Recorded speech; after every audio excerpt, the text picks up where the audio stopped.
श्रीमद् भागवत महापुराण प्रथम खंड।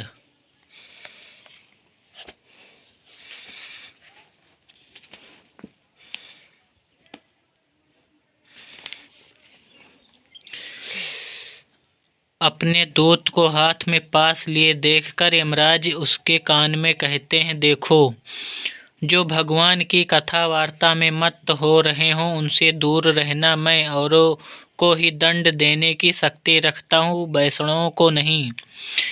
इस असार संसार में विषय रूप विषय की आसक्ति के कारण व्याकुल बुद्धि वाले पुरुषों अपने कल्याण के उद्देश्य से आधे क्षण के लिए भी इस सुख कथा रूप अनुपम सुधा का पान करो। प्यारे भाइयों, निंदित कथाओं से युक्त कुपथ में व्यर्थ ही क्यों भटक रहे हो?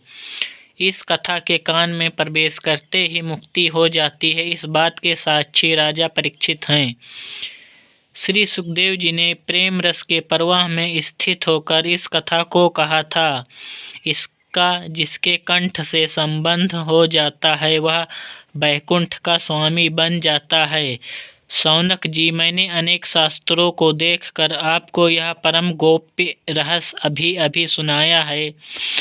यह शास्त्रों के सिद्धांतों का यही निचोड़ है। संसार में इस सुख शास्त्र से अधिक पवित्र और कोई वस्तु नहीं है। अतः आप लोग परम आनंद की प्राप्ति के लिए इस द्वादश स्कंध रूप रस का पान करें।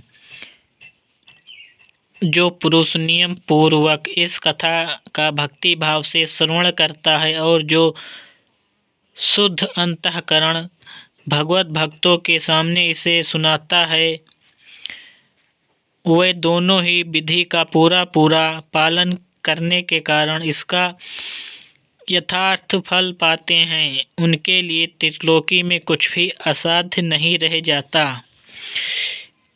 इति श्री पद्म पुराण उत्तरखंड श्रीमद्भागवत महात्म्यम श्रवण विधि कथन नाम 6वां अध्याय